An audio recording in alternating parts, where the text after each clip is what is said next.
Welcome back dear aspirants in geography optional bio online classes.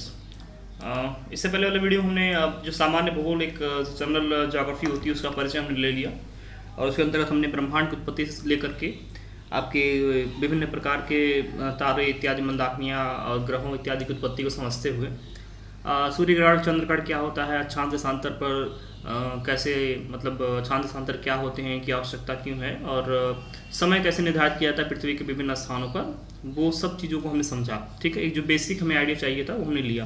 साथ ही हमने पृथ्वी की गतियों को भी देखा, उस प्रकार से हमने देखा कि दिन और रात क्यों होता है, ऋतुएं किस प्रकार से परिवर्तित होती हैं। एक उत्तरी गोलार्ध में कभी गर्मी पड़ती है तो कभी ठंड पड़ती है और उसी के विपरीत आपका दक्षिणी गोलार्ध में कभी गर्मी पड़ती है तो कभी ठंडी पड़ती है। तो ऐसा क्यों है, हमने उन सब चीज़ों को भी देख लिया।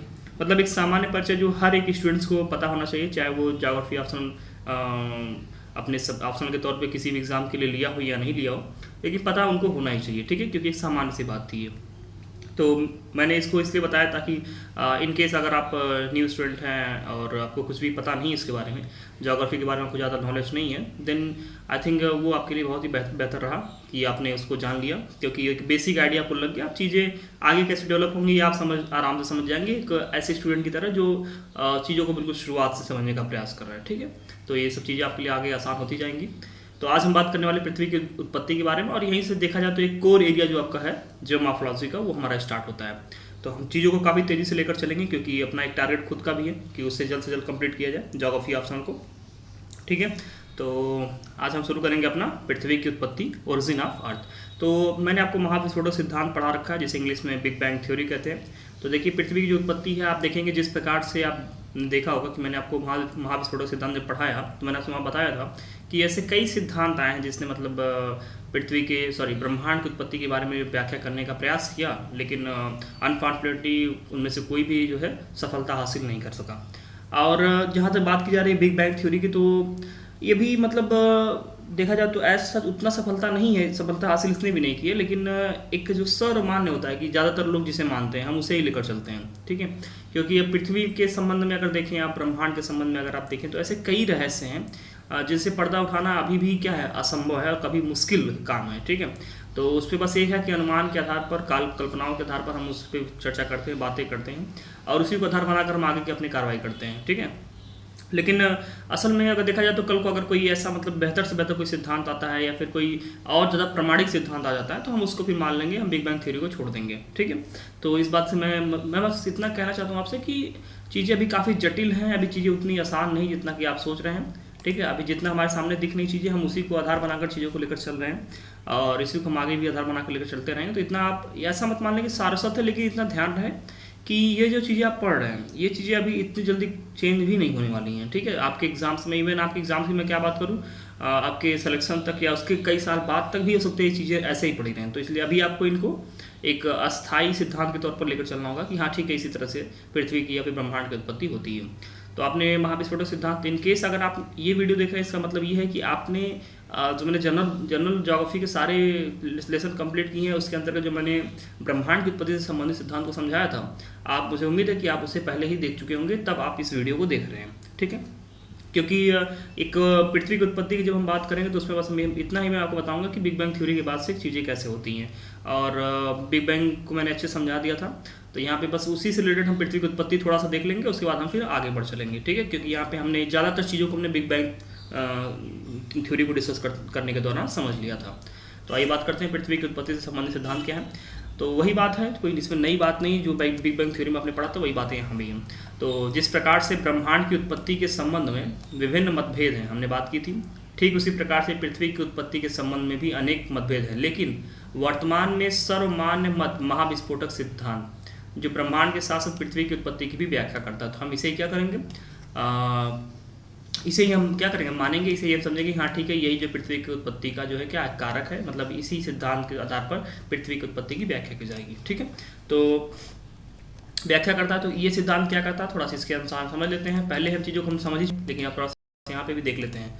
तो देख रहे हैं कि इसके अनुसार जब महाविस्फोट हुआ, मतलब जब बिग हुआ, तो तब ब्रह्मांड में पदार्थ चारों तरफ फैल गए। मतलब पहले आप सभी जानते हैं, मैंने बताया था कि ब्रह्मांड बहुत मतलब छोटा, मतलब इस तरह से जो अंतरिक्ष का आज आप देखते हैं हिस्सा इस तरह से नहीं था, उसमें बस एक मतलब पिंड थे जिसमें कि लगातार क्या हो रहा था, मतलब उसमें विस्फोट हुआ, अचानक से एक विस्फोट हुआ। इतना माना गया कि विस्फोट हुआ उस पिंड में, और उसके बाद क्या हुआ, विस्फोट होने के बाद जो पदार्थ इत्यादि थे उसके, वो चारों दिशा में फैल गए और बहुत ही तेज़ी से फैले, और इसी के साथ ही जो अंतरिक्ष का विस्तार मतलब ब्रह्मांड का विस्तार आपका होना शुरू हो गया।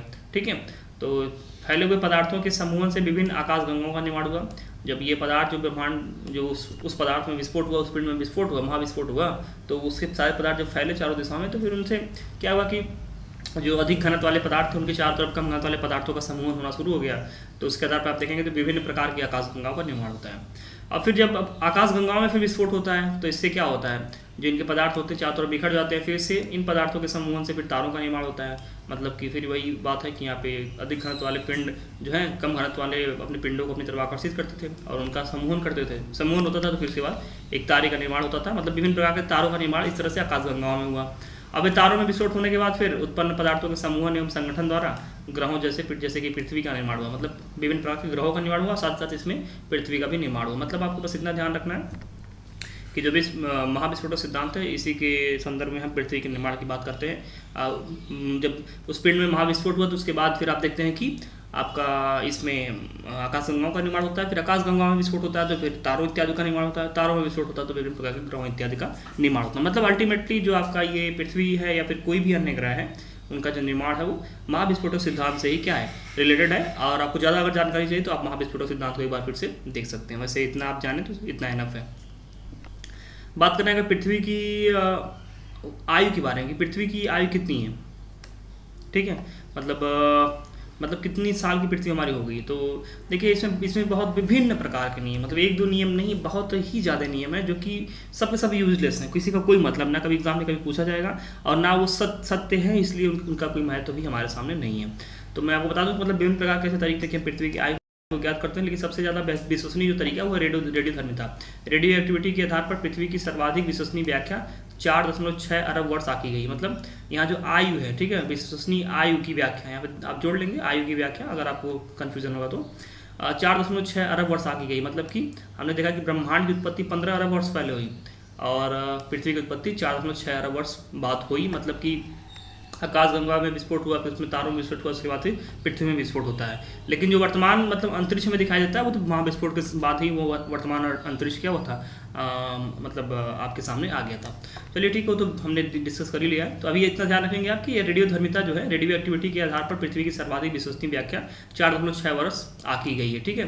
तो इसको ध्यान रखेंगे आप और देखेंगे कि पृथ्वी का औसत घनत्व 5.5 ग्राम पर सेंटीमीटर क्यूब है, ठीक है। जिससे भी एक ध्यान रखेंगे, मतलब एवरेज डेंसिटी क्या है पृथ्वी की, जिससे भी ध्यान रखेंगे। तो कहीं कहीं आपको 5.554 मिलेगा, तो उसको भी ध्यान रखेंगे। दोनों चीज़ें एक ही हैं, बस थोड़ा सा पॉइंट्स का डिफरेंस आ जाएगा, ठीक है। तो ये हमने बात की थोड़ा पृथ्वी की उत्पत्ति से संबंधित सिद्धांत के बारे में चर्चा की हमने, और पृथ्वी की आयु के बारे में थोड़ा हमने देखा, एक फैक्चुअल जानकारी देखी। देखिए ये सब बस ये जो फैक्चुअल जानकारी है ना 4.6 अरब, ये बस ऐसे आप ध्यान रखें कि सबसे जो विश्वसनीय है रेडियोधर्मिता, रेडियो एक्टिविटी के आधार पर ही इसको मतलब 4.6 आपको ये अरब वर्ष इसकी आयु जो आंकी गई है। और रेडियोधर्मिता क्या है, ये फिजिक्स का टॉपिक है, बस आप इतना यहाँ पे ध्यान रखें कि मतलब इसके आधार पर जो पृथ्वी की जो आयु की व्याख्या सबसे ज़्यादा विश्वसनीय मानी जाती है, ठीक है। एज सच अभी मतलब बिल्कुल क्लियर कट नहीं कि ऐसा ही, लेकिन सबसे ज़्यादा विश्वास इसी पर किया जाता है कि इतने वर्ष पुराने वाली पृथ्वी है, ओके। और इसका मतलब ये नहीं कि पृथ्वी जिस प्रकार से आज आप देख रहे हैं स्थिति पृथ्वी की, मतलब पेड़ इत्यादि आप देख रहे हैं, मनुष्य इत्यादि है, ऐसा नहीं कि 4.6 अरब वर्ष पहले ही ये सब चीज़ें विकसित हो गई थी, नहीं।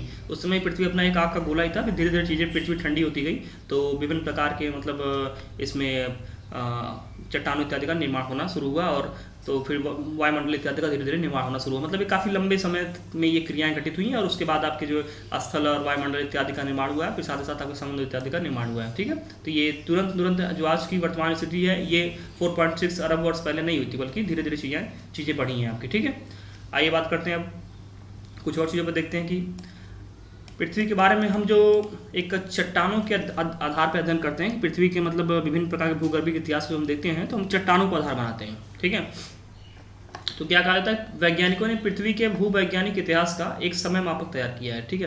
क्या है वो, जो पृथ्वी के इतिहास के पंचांग कैलेंडर की भांति है, जिस प्रकार से आप सभी जानते हैं कैलेंडर क्या करता है, बताता है कि आने वाला समय क्या होगा, पिछला समय क्या था, इस किस तारीख को क्या था, किस तारीख को क्या था। आप चाहें तो देख सकते हैं, मतलब 100 वर्ष का भी कैलेंडर आता है, 16 वर्ष का भी कैलेंडर आता है, तो उसमें आप पिछले सालों में क्या कैसे डेट, किस डेट को क्या रहा है, चीज़ें कैसी रही हैं, उनके बारे में आप जानकारी ले लेते हैं। उसी प्रकार से जो वैज्ञानिकों ने जो ये पृथ्वी के लिए, पृथ्वी के भूगर्भिक इतिहास को जानने के लिए जो मैप तैयार किया, जो मापक समय मापक तैयार किया, उसे हम कहते हैं पंचांग कहते हैं। ठीक है, पृथ्वी के इतिहास के पंचांग कहते हैं उसे, कैलेंडर। ठीक है, यह समय मापक यूरोप की शैल क्रमों के अध्ययन पर आधारित है, जो संपूर्ण विश्व के लिए प्रयुक्त होता है। मतलब ये है कि जो यूरोप आपका एक महाद्वीप है, उसमें जो शैल मतलब कि चट्टानें, जो चट्टानों का क्रम है, मतलब कि कौन सी चट्टान पहले आई, उसके बाद किस चट्टान की उत्पत्ति हुई, उसके बाद किस चट्टान की उत्पत्ति हुई, इस प्रकार से जो शैल का क्रम है, जो चट्टानों का जो क्रम है, ठीक है, ओरिजिन का जो क्रम है, उस क्रम के आधार पर जो है इस समय मापक को तैयार किया गया है। तो हम देखेंगे कि वो कौन कौन से समय है जिनमें इसको डिवाइड किया गया है, तो हम इस पर थोड़ा सा चर्चा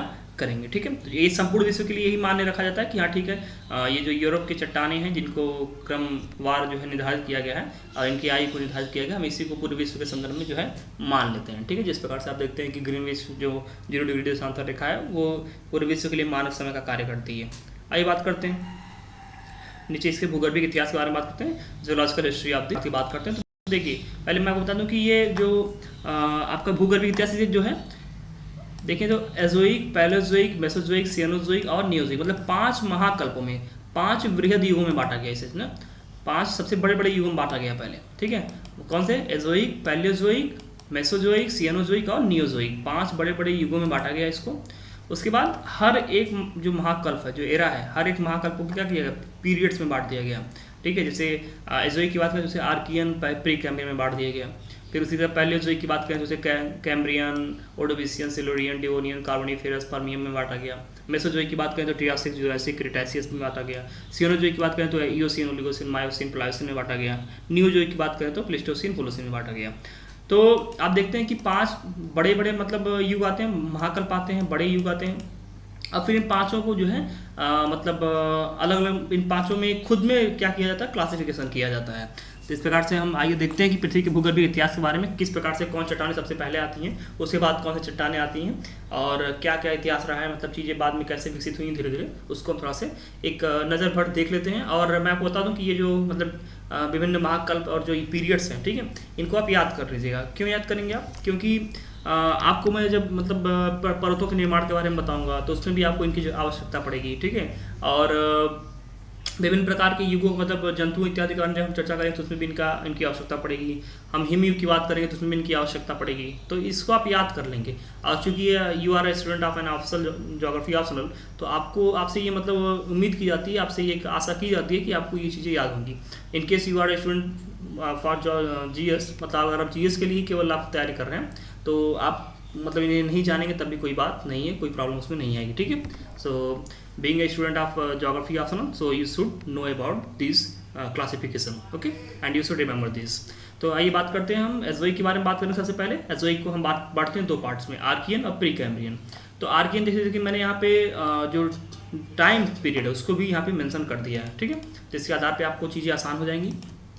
और तो आर्कियन का मतलब यहाँ पे देखिए, सबसे पहले अगर कोई मतलब चट्टान बनी पृथ्वी पर तो वो कौन सी चट्टानें बनी है? वो बनी है आर्कियन चट्टानें। इसका समय क्या रहा है? इसका समय 250 करोड़ BC का कोई बहुत ज़्यादा महत्व नहीं, क्योंकि 250 करोड़ की जहाँ बात करेंगे वहाँ 2017 साल का कोई बहुत ज़्यादा महत्व नहीं है। ठीक है, तो यहाँ पे आप ध्यान रखेंगे 250 करोड़ BC जो है इसका पहले मतलब सबसे पहले अगर किसी चट्टानों का निर्माण हो तो वो आर्कियन चट्टानों का निर्माण सबसे पहले हुआ। ठीक है, तो ये ध्यान रखेंगे, आर्कियन चट्टानें सबसे पुरानी चट्टानें होती हैं। फिर बात करें प्री कैम्ब्रियन के बारे में बात करें तो इसका जो होता है वो 150 करोड़ BC। देखिए 250 करोड़ से लेकर 150 करोड़ BC तक की आर्कियन युग रहता है। ठीक है, आर्कियन पीरियड रहता है। उसके बाद फिर प्री कैम्ब्रियन पीरियड आपका स्टार्ट हो जाता है। तो pre Cambrian period 150 crore BC से स्टार्ट होगा आपका। और इसी में देखेंगे आपको जो धारवाड़, कुडप्पा, विंध्यन, जो भारत की प्राचीनतम चट्टानें हैं, इनका निर्माण होता है। ठीक है, तो सबसे पहले इसमें देखेंगे धारवाड़ का निर्माण होता है, कुडप्पा का निर्माण होता है, फिर विंध्यन का निर्माण होता है। अभी मुझे लगता है कि 2017 चल रहा आपका, तो 2016, हाँ मेरे ख्याल से 2016 के PCS में इस पे एग्जाम आया था कि कौन सी चट्टान मतलब पहले निर्मित थी। धारवाड़, कुडप्पा, विंध्यन ऐसे करके गुंडवाना करके दिए हुए थे। तो अब ध्यान रखेंगे, सबसे पहले यहाँ पे धारवाड़ चट्टान का निर्माण होगा, उसके बाद कुडप्पा, उसके बाद विंध्यन। ये तीनों ही क्या है? भारत के बारे में। ठीक है, तो भारत के चट्टानों के बारे में मैं थोड़ा सा देख लिया, चर्चा कर ली हमने। तो प्री कैम्ब्रियन जो कि आपका 150 करोड़ वर्ष पहले जो था 20 मतलब बिफोर क्राइस्ट था, BC था, तो उसका जो काल आपका ये 150 करोड़ से आप देखेंगे 60 करोड़ वर्ष पहले तक जाता है। तो इसमें आप देखेंगे इन प्रकार के चट्टानों का क्या होता है, निर्माण होता है। तो इसको बस आपको ध्यान रखना है, चीज़ों को देखिए याद कर लेंगे तो ज़्यादा आसान होगा आपको, और चीज़ें आपको आगे जब मैं बोलूँगा कि ये प्री कैम्ब्रियन की चट्टानें या फिर प्री कैम्ब्रियन काल में, या मैं बोलूँगा कार्बोनिफेरस काल में, तो फिर आप कंफ्यूज नहीं होने चाहिए। आप मतलब आपको बिल्कुल पूरा आइडिया होना चाहिए कि मैं किसके बारे में बात कर रहा हूँ और इसका मतलब क्या है, वो तात्पर्य आपको समझ में आने चाहिए, ठीक है। इसलिए ये याद करने आपको जरूरी और आवश्यक है। तो आइए बात करते हैं, फिर हम पैलेज़ोइक के बारे में बात करेंगे। तो देखिए पैलेज़ोइक हम देखिए एक और युग के नाम से जानते हैं, जिसे कहते हैं प्राइमरी युग। जब मैं कभी आपसे कहूँगा प्राइमरी युग, तो आप सब ये कंफ्यूज नहीं करेंगे कि अरे प्राइमरी युग तो सर ने बताया ही नहीं। ध्यान रखेंगे पैलेज़ोइक को ही प्राइमरी युग के नाम से भी जाना जाता है। उसके बाद सेकेंडरी, टर्शियरी और क्वाटर्नरी, इसके बारे में हम आगे चर्चा करेंगे। तो यहाँ पे देखेंगे आपकी आपका महाकल्प जो बड़ा वाला काल है, ठीक, जो बृहद युग है, ठीक है, उसको कितने भागों में बांटा जाता है, 6 भागों में। कौन कौन से 6 भाग इसके हैं? कैम्ब्रियन, देखिए 60 करोड़ BC से स्टार्ट होता है कैम्ब्रियन। उसके बाद फिर ओडोविशियन आपका 55 करोड़ BC से स्टार्ट होता है, मतलब 60 से 55 तक ये चलता है। फिर 55 से 44 तक जो है ओडोविशियन समय काल रहता है। फिर सिल्यूरियन समय काल जो है आपका 55 करोड़ BC से 44 करोड़ BC तक होता है। उसके बाद फिर डिवोनियन समय काल जो होगा 44 करोड़ BC, मतलब 44 करोड़ BC से स्टार्ट होता है और 35 करोड़ BC तक जाता है। इसी में देखेंगे कि मछलियाँ, विभिन्न प्रकार की मछलियाँ, सार्क इत्यादि का क्या होता है, निर्माण होता है। मतलब सॉरी, निर्माण नहीं करते हैं, उत्पत्ति होती है इनकी। मतलब विभिन्न प्रकार की मछलियाँ जो आज हम देखते हैं, मतलब उस प्रकार की मछलियों का यहाँ पे क्या होता है, प्रादुर्भाव होता है इसी काल में, डिवोनियन काल में। कार्बोनिफेरस की बात करें तो विभिन्न प्रकार के बड़े बड़े जंगल, बड़े बड़े पेड़ क्या होते हैं यहाँ पे दब जाते हैं 35 करोड़ BC के आसपास। और फिर कोयला युग, मतलब इसमें बहुत ज़्यादा मात्रा में कोयले का निर्माण होता है, जो कि आज भी देखते हैं कि वही कोयले जो निकाले जा रहे हैं, कहीं ना कहीं ये कार्बोनिफेरस काल के ही कोयले हैं जो आज हमें मतलब प्राप्त हो रहे हैं, क्योंकि आप सभी जानते हैं कि बहुत लंबा एक समय लगता है कोयले के निर्माण में। तो इसे ध्यान रखेंगे आप। फिर पर्मियम युग आता है आपका 27 करोड़ BC से आपका पर्मियम युग शुरू हो जाता है। तो इस प्रकार से हम पैलेज़ोइक, हमने आपका एजोइक देखा, हमने उसमें आर्कियन और प्री कैम्ब्रियन के बारे में देखा। पैलेज़ोइक हमने देखा, इसमें हमने कहा कि ये प्राइमरी युग के नाम से भी जाना जाता है, मतलब प्रथम युग के बारे में प्रथम युग के नाम से भी जाना जाता है। और इसको 6 भागों में बांटते हैं, Cambrian, Ordovician, Silurian, Devonian, Carboniferous, Permian, ठीक है। इसे आप याद करेंगे। और जो तीसरा आपका आता है मेसोजोइक, इसे हम बोलते हैं सेकेंडरी, ठीक है, मतलब कि द्वितीयक युग। इसे भी ध्यान रखेंगे आप, सेकेंडरी एरा मतलब कि द्वितीयक युग। इसमें होता है ट्रियासिक, जुरासिक, क्रिटेशियस, ठीक है। तो क्रिटेशियक मतलब कि यहाँ पे आप देखेंगे ट्रियासिक का जो समय काल हो वो 22 करोड़ BC से स्टार्ट होता है, 18 करोड़ जाता है। जुरासिक का 18 करोड़ BC से, और क्रिटेशियस का आपका 13.5 करोड़ BC से स्टार्ट होता है। देखिए इसमें क्या है, जुरासिक, आप जुरासिक के बारे में जानते हैं आप, बहुत मतलब मूवीज़ भी इस पर आई हैं, जुरासिक नाम से ही मूवी आई हैं। तो ये क्यों है, मतलब इसी समय आप देखेंगे डायनासोर जो रहते हैं, इनका पृथ्वी पर बोलबाला रहता है, हर तरफ डायनासोर ही डायनासोर रहते हैं। और जानते हैं आप सभी लोग कि बहुत बड़े जानवर हुआ करते थे पृथ्वी के, तो इनका उस समय राज चलता था, एक छत्र राज चलता था, ठीक है, हर जगह ये मतलब पृथ्वी पर ये घूमते टहलते थे। लेकिन फिर अब समय काल ऐसा है, जलवायु ऐसी हुई कि अब इनके मतलब इनके साक्ष्य नहीं मिलते, मतलब इनके अवशेष मिलते हैं, हड्डियाँ इत्यादि मिलती हैं, इनके अस्थि पंजर निशान इत्यादि मिलते हैं, लेकिन मतलब ये अब जीवित नहीं है, जीवित रूप में ये नहीं है। तो 18 करोड़ BC पहले डायनासोर का युग रहता है, जो कि आजकल आप हॉलीवुड मूवीज़ में देखते हैं कि डायनासोर के बारे में मतलब के ऊपर मूवीज़ बनाई जाती हैं, तो वही वाले डायनासोर हैं, ठीक है। तो वो जुरासिक पीरियड में बनता है, इसीलिए देखिए कई मूवियों का नाम जुरासिक रखा जाता है, ठीक है। क्यों रखा जाता है, क्योंकि इसी पीरियड में डायनासोर जो है मतलब इनकी उत्पत्ति हुई थी, ठीक है। तो कुछ इंटरेस्टिंग फैक्ट ऐसे भी जान लें आप। क्रिटेशियक की बात करें तो इसे ध्यान रखेंगे, क्रिटेशियक भी लिखा है तो कहेंगे क्रिटेशियस भी लिखा मिलता है, दोनों में कंफ्यूज नहीं होंगे, क की जगह पे स भी हो सकता है। तो 13.5 करोड़ BC के आसपास जो होता है, हिमालय में आपका उत्थान शुरू होता है। जो आपका हिमालय आपका जो पर्वत है, इसमें जो है धीरे धीरे उत्थान, मतलब अब हिमालय के निर्माण की प्रक्रिया शुरू होती है। तो इस प्रकार से हमने चर्चा की एजोइक के बारे में, हमने उसमें देखा आर्कियन, प्री कैम्ब्रियन, हमने चर्चा की पैलेज़ोइक के बारे में, जिसमें हमने देखा Cambrian, Ordovician, Silurian, Devonian, Carboniferous, Permian. और हमने मेसोजोइक की चर्चा की, जिसमें हम कहते हैं सेकेंडरी, द्वितीय युग भी कहते हैं, और इसे हम कहते हैं इसमें जब क्लासिफाइड करते हैं, क्लासिफिकेशन करते हैं इसका, तो ट्रियासिक, जुरासिक और क्रिटेशियस काल हमें दिखाई देते हैं, जिसमें हम देखते हैं कि डायनासोर युग जो है आपका कितना है, 18 करोड़ BC के आसपास होता है। फिर बात करें अगर हम सियनोज़ोइक की बात करें, जिसे हम टर्शियरी युग भी कहते हैं, टर्शियरी काल भी कहते हैं, तृतीय युग भी कहते हैं। इसको हम क्लासीफाई करते हैं 4 भागों में, ईओसीन, ओलिगोसीन, मायोसीन, प्लायोसीन। अब ये चारों ही काल संयुक्त रूप से हम देखें तो 6.5 करोड़ से लेकर 1 करोड़ BC तक इनका समय काल होता है, ठीक है। और इस काल की सबसे जो ज़्यादा इंपॉर्टेंस वाली बात है वो ये है कि ये काल जो है आपके इसी काल में हिमालय की उत्पत्ति होती है और अल्पाइन पर्वतों की उत्पत्ति भी इसी काल में होती है। तो जब मैं आपसे पर्वतीकरण के बारे में आपसे चर्चा करूंगा, जब आपको पर्वतीकरण पढ़ाऊंगा कि विभिन्न प्रकार की पर्वतों का मतलब निर्माण कब हुआ, ठीक है, तो मैं वहाँ कहूँगा आपको अल्पाइन पर्वत, ये पर्वत कौन से अल्पाइन श्रेणी के पर्वत हैं। तो फिर आप वहाँ पे कंफ्यूज नहीं करेंगे कि अल्पाइन ये क्या है, हम तो पढ़े ही नहीं अल्पाइन, ऐसा नहीं होना चाहिए। आप इसको ध्यान में रखेंगे और वहाँ पे जब मैं आपसे कहूँगा कि अल्पाइन पर्वत हैं ये, इसका मतलब आप तुरंत समझ जाएंगे कि अच्छा अल्पाइन मतलब कि इनका जो उत्पत्ति है वो सियानोजोइक टर्शियरी युग में हुआ है। मैं वहाँ से आपको टर्शियरी पर्वत श्रेणी भी कर सकता हूँ वहाँ पे कि टर्शियरी पर्वत श्रेणी है, तो फिर आप वहाँ पे समझ जाएंगे अच्छा टर्शियरी मतलब तृतीय युग मतलब कि सियानोजोइक की बात कर रहे हैं sir. Eocene, Oligocene, Miocene, Pliocene, इसमें इसी समय काल में जो है इन पर्वतों की उत्पत्ति हुई होगी, ठीक है, मतलब कि 6.5 करोड़ से 1 करोड़ BC के बीच में जो पर्वतों की उत्पत्ति हुई उन्हीं को अल्पाइन पर्वत या फिर टर्शियरी युग के पर्वत के रूप में संज्ञा दी जा रही है। तो इस प्रकार से जब चीज़ें आपके सामने आएंगी तो आप उसमें कंफ्यूज नहीं करेंगे क्या है ये कैसे हैं, तो इसे आप ध्यान रखें। तो ये आपको देखिए याद कर लेंगे आप तो आपको ज़्यादा फायदा होगा और आगे भी लगातार आपको काम करता रहेगा। मुझे पता है कि एक बार में आप याद नहीं कर पाएंगे, मैंने भी एक बार में कभी याद नहीं किया, लेकिन एक रहा कि लंबा समय मतलब कॉपी में लिख लिया, कहीं पे चिपका के रख लिया, अपने जहाँ पे पढ़ाई करते हैं वहाँ पे अगर आपने एक पेज पर लिख कर अपने सामने मेज के सामने चिपका लिया, या फिर आपके पास अगर कोई बोर्ड है घर में तो बोर्ड पर लिख दिया, आपने लिख दिया फिर मिटा दिया, फिर लिखिए अपने से फिर मिटाया, फिर अपने से लिखा फिर मिटाया, इससे क्या होगा वो चीज़ें याद हो जाती हैं। क्योंकि मुझे पता है कि आप मतलब पहली बार में याद करने समस्या होती है, मैंने भी कई बार में याद किया, तो आप भी इसे चाहें तो याद कर सकते हैं। बहुत ही मतलब एक तरीका आप निकाल लें याद करने का। जैसे कि मैंने तरीका क्या निकाला मैं आपको बता देता हूँ। मैं इसे पहले लेटर से लेकर चलता हूँ, जैसे कि जैसे मान लीजिए ये कैम्ब्रियन है तो मैं इसको याद करता हूँ, ये CO फिर SDCP ऐसे याद करता हूँ, COSDCP ऐसे मैं याद कर लेता हूँ। फिर ट्रियासिक, जुरासिक, क्रिटेशियस, तो एक ही जैसे उच्चारण है, ठीक है, तो TJ के मतलब एक ही जैसे उच्चारण, तो एक ही जैसे उच्चारण के आधार पर ट्रियासिक, जुरासिक और क्रिटेशियस याद कर लेते हैं, ठीक है। दूसरी बात फिर याद करते हैं इनको इयोसीन, तो सब में देखेंगे सीन लगा है लास्ट में, तो ये सब ध्यान रखता है कि सियानोजोइक का है, तो ऐसे करते हैं EOMP, ठीक है, EOMP की तरह से याद करना है। MP मतलब मेंबर ऑफ पार्लियामेंट याद कर लेते हैं, तो EOMP मतलब इयोसीन, O मतलब ओलिगोसीन, M मतलब मायोसीन, पी मतलब प्लायोसिन। तो आप देखेंगे लास्ट में सीन है मतलब ये सियानोजोइक का है, तो सीन से सीन देखिए से यहाँ पे भी है, मतलब सीन अगर बना लें आप इसे तो SEN सेन बना सकते हैं, तो सीन से यहाँ से आप सियानोजोइक मतलब कि सारे सीन वाले जितने लास्ट वाले हैं उनको आप यहाँ पे फोर्थ जो महाकल्प है उसके अंतर्गत आप याद कर सकते हैं कि इयोसीन, ओलिगोसीन, मायोसिन, प्लायोसिन। अब काल आप इसका अलग से याद करें, देखिए ऐसे नहीं याद करें, ऐसे मत याद करिए कि मतलब 250 करोड़ ये है फिर 150 करोड़ ये है, नहीं ऐसे मत याद करिए आप। इन सब का मतलब देखिए ए जो एक जो है इसमें तो 2 ही हैं तो आपको याद हो जाएंगे।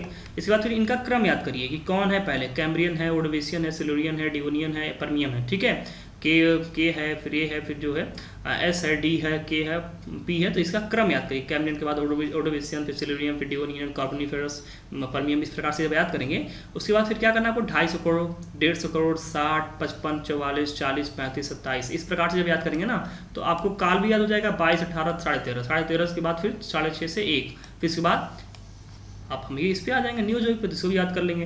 तो इस प्रकार से आप इसे मतलब जो भी आपके पास अगर कोई और भी तरीका होगा तो आप उससे याद करें, जरूरी नहीं कि मेरा ही तरीका अपनाएं, लेकिन मेन जो है पर्पज आपका होना चाहिए, जो ध्येय आपका है वो ये है कि आप इसे याद कर लें, ठीक है। तो हमने इयोसीन की बात कर ली, किसी समय जो मानो मतलब हिमालय और विभिन्न अल्पाइन पर्वतों की क्या होती है उत्पत्ति होती है। तो अब हम बात करेंगे इसमें नियोजोइक की बात करेंगे, मतलब नूतन महाकल्प जिसे हम इंग्लिश में कहते हैं क्वाटरनरी, मतलब इंग्लिश में तो ये भी है, हम इसे एक और नाम से जानते हैं क्वाटरनरी, मतलब चतुर्थ युग के पर्वतीकरण या फिर जो भी है काल जो आपका चतुर्थ युग है, ठीक है। तो क्वाटरनरी के बारे में मैं आपसे कहूँगा तो आप समझ जाइए मैं नियोजोइक की बात कर रहा हूँ। तो नियोजोइक को 2 भागों में बांटा जाता है, प्लीस्टोसीन और होलोसीन। प्लीस्टोसीन का समय काल क्या है 10 लाख BC से 10,000 BC तक, मतलब आप देखेंगे बहुत अभी नज़दीक का ही समय रहा है। और मैंने आपको पहले बता रखा कि ये क्या था, एक हिमयुग था। आपको मैंने जब समुद्र विज्ञान का चैप्टर पढ़ाया था तो इसमें मैंने आपको बताया था ना कि ये प्लीस्टोसीन क्या एक हिमयुग है। हम आगे भी पढ़ेंगे इसमें, ऐसी बात नहीं है, लेकिन वहाँ पर मैंने आपसे डिटेल में चर्चा की थी, ठीक है, क्योंकि जब मैं समुद्र तल परिवर्तन पढ़ा रहा था तो वहाँ पे मैंने इससे चर्चा की थी, संबंधित जो आपके हिमयुग इत्यादि रहे उनसे चर्चा की थी। अब बात करें हम होलोसीन की बात करें तो होलोसीन क्या 10,000 BC से लेकर वर्तमान तक, मतलब कि आज हम जिस काल में रह रहे हैं, जिस पीरियड में हम रह रहे हैं आज इस समय, वो देखा जाए तो महाकल्प कौन सा है, नियोजोइक कल्प के अंतर्गत है, क्वाटरनरी युग भी इसे कहते हैं हम। और इसे हम देखा जाए कौन सा काल हमारा है, होलोसीन काल, जो कि 10,000 BC से शुरू हुआ है और तो वर्तमान तक चल रहा है। और जो आपके होमोसेपियंस मानव है, जो मतलब वर्तमान मानव आपको दिखाई देते हैं, जो वर्तमान मानव की प्रजाति आपको दिखाई देती है, इनके जो पूर्वज होमोसेपियंस हैं, इनकी उत्पत्ति जो है होलोसीन काल में ही, वर्तमान में ही मतलब होती है, ठीक है। तो होलोसीन काल क्या है, हमारे मतलब होमोसेपियंस जो मानव हैं उनकी उत्पत्ति का जो है समय है, काल है, ठीक है। और जो हमने बात की यहाँ पे हिमयुग की बात की, तो अब मैंने आपसे बताया कि जो प्लीस्टोसीन है आपका क्या है, एक हिमयुग है। अगर और कुछ हिमयुग को देखा जाता है तो पृथ्वी पर जो 3 बड़े हिमयुग आए थे, कौन कौन से आए थे? देखिए, एक आपका आया था इधर आपने देख ही लिया प्लीस्टोसीन काल में, और एक जो आता है कार्बोनिफेरस काल में 35 करोड़ बीसी के समय। ये भी क्या होता है, एक बहुत बड़ा हिमयुग आता है पृथ्वी पर। तो इस समय मतलब पृथ्वी पर चारों तरफ बर्फ जम जाते हैं, मतलब जो समुद्र के जल इत्यादि जो भी सब रहते हैं सब के सब खत्म हो जाते हैं, मतलब सब के सब जल जो है वो बर्फ में परिवर्तित हो जाते हैं। और साथ साथ एक आपका जो है प्री कैम्ब्रियन, तो प्री कैम्ब्रियन और कार्बोनिफेरस और आपका जो प्लीस्टोसीन, ये तीनों क्या है, बृहद हिमयुग रहे हैं अपने मतलब पृथ्वी पर, ठीक है। तो इसे भी याद रखेंगे आप, आगे भी हम चर्चा करेंगे इसमें, लेकिन एक ध्यान रखेंगे ऐसे कि एक हिमयुग में मतलब होते हैं, हिमयुग क्या होते हैं उसको मैंने समुद्र विज्ञान में बता रखा है। मतलब ये होते हैं जब आपके पृथ्वी पर क्या होता है, मतलब बहुत ज़्यादा ठंड पड़ने लगती है, और जो जल होते हैं वो जल क्या होते हैं, बर्फ में जम जाते हैं। चाहे वो नदियों का जल हो, चाहे वो आपका समुद्र का जल हो, चाहे कहीं का भी जल हो, पृथ्वी पर अगर उपस्थित है तो वो बर्फ में जम जाते हैं। तो इससे क्या होता है, उसे हम कहते हैं हिमयुग। तो प्री कैम्ब्रियन काल में ऐसे हुआ था, और कार्बोनिफेरस काल में भी ऐसा हुआ था, और साथ ही साथ आपका प्लीस्टोसीन काल में भी ऐसा ही हुआ था, ठीक है। तो हमने इस पर चर्चा कर ली। तो आज का ये हमने जो वीडियो अभी स्टार्ट किया है, इसमें हमने चर्चा की आपकी पृथ्वी की उत्पत्ति कैसे हुई, उससे संबंधित कुछ इंपॉर्टेंट बातें को समझा। फिर इसके मतलब युग को किस प्रकार निर्धारित किया गया, विभिन्न कालों को किस प्रकार निर्धारित किया गया, उस पर हमने चर्चा की। अब देखिए, इसमें 2 तरीके हैं पढ़ने के। पहला तरीका ये है कि हम चाहें तो जैसे एजोइक के बारे में थोड़ा सा पढ़ लें, और सीनोजोइक के बारे में थोड़ा सा पढ़ लें, मेसोजोइक के बारे में थोड़ा सा पढ़ लें, पैलोजोइक के बारे में थोड़ा सा पढ़ लें, नियोजोइक के बारे में थोड़ा पढ़ लें, और इसमें हम थोड़ा लिखते चलें, साथ ही साथ मतलब हम एजोइक के बारे में लिखते चलें, पैलोजोइक के बारे में लिखते चलें, मेसोजोइक के बारे में लिखते चलें, सीनोजोइक के बारे में लिखते चलें, और नियोजोइक के बारे में लिखते चलें। और एक तरीका ये है कि हम विभिन्न चीज़ों को डिस्कस करें, मतलब हम पर्वत की बात करें, हम ज्वालामुखी की बात करें, हम भूकंप इत्यादि की बात करें, हम कोयले की बात करें। तो हम इसमें क्या है, इन युगों का जो संबंध है वो वहाँ पे जाकर डिस्कस कर लें, ठीक है। एक अलग करने से अच्छा है कि हम वहाँ पे जाकर डिस्कस कर लें। मतलब जब हम पर्वतीकरण पढ़ाएंगे तो उसमें पर्वतीकरण किस युग में हुआ मैं आपको वहाँ डिस्कस कर दूंगा, तो क्या वो चीज़ें आप वहीं पे पर्वत से रिलेट कर पाएंगे कि हाँ ठीक है, पर्वतीकरण ये हुआ तो इस काल से शुरू हुआ, और काल आपको मैंने पहले ही बता दिया, इसीलिए आप वहाँ से रिलेट कर लेंगे, हाँ ठीक है, इस काल से पर्वतीकरण मतलब शुरू हुआ, और इस प्रकार के जो पर्वत हैं इस समय में उत्पत्ति इनकी होनी शुरू हुई। तो ये क्या होगा, एक बेहतर तरीका है, न कि आप पहले एक बारे में थोड़ा थोड़ा पढ़ लें, उसके बाद फिर वहाँ पे आप रिलेट ना करें, तो ये थोड़ा सा लेंदी हो जाएगा और थोड़ा सा मज़ा भी नहीं आएगा उसमें। तो हम करेंगे ऐसे कि हम इन कालों में से संबंधित जो विभिन्न प्रकार की मतलब असलाकृतियाँ हैं, या फिर विभिन्न प्रकार के जो आपके मतलब जलवायु से संबंधित जो भी बातें हैं, विभिन्न प्रकार का जीवों की उत्पत्ति से संबंधित जो बातें हैं, उनको हम उन जीवों के साथ या फिर उन असलाकृतियों के साथ जब हम बात करेंगे उनकी, तो उनके साथ ही हम इनको डिस्कस साथ में करते चलेंगे। अब मैंने साथ में आपको स्टार्ट एक दिखाई दिया है कि हिमालय की उत्पत्ति इस समय होती है, और जो मछली युग है, कोयला युग है, डायनासोर युग, सब के बारे में थोड़ा थोड़ा आपको जानकारी दे ही दी है। तो इस आधार पर आप इसे याद कर लेंगे। उसके बाद फिर हम जो हमारा अगला वीडियो होगा उसमें हम चर्चा करेंगे थोड़ा सा, इसके बाद आगे के जो डेवलपमेंट्स हैं उस पर हम थोड़ा चर्चा करेंगे, ठीक है। तो ये आपको मतलब मैंने एक स्टार्टिंग वीडियो जो कि आपके पृथ्वी की उत्पत्ति से संबंधित और इसके विभिन्न आंतरिक संरचनाओं के बारे में जो विभिन्न कालों में बांटा गया है, इससे संबंधित जो वीडियो था इसको मैंने आपको प्रोवाइड कर दिया, ठीक है। तो ये रहा आपका आज का वीडियो। आपको वीडियो कैसा लगा मुझे बताएं, और ठीक है, बने रहिए इसी तरह से, और नोट्स बनाते रहिए, लगातार कमेंट्स भी करते रहिए, और साथ ही साथ चैनल को शेयर करते रहिए। देखिए, शेयर करेंगे आप तो थोड़ा सा मुझे भी मोटिवेशन मिलता है, क्योंकि मुझे और क्या चाहिए आपसे, यही चाहिए कि आप ज़्यादा से ज़्यादा लोगों तक पहुँचाते चैनल को, ज़्यादा से ज़्यादा लोग इससे फ़ायदा मतलब प्राप्त करें, बेनिफिट हो उनको, और इस प्रकार से क्या है, ज़्यादा लोग जुड़ेंगे तो फिर मुझे भी थोड़ा सा अच्छा लगता है, ठीक है। तो ये थोड़ा सा आप काम करेंगे, उसके बाद ठीक है, मिलते हैं अपने अगली वीडियो में, तब तक के लिए नमस्कार।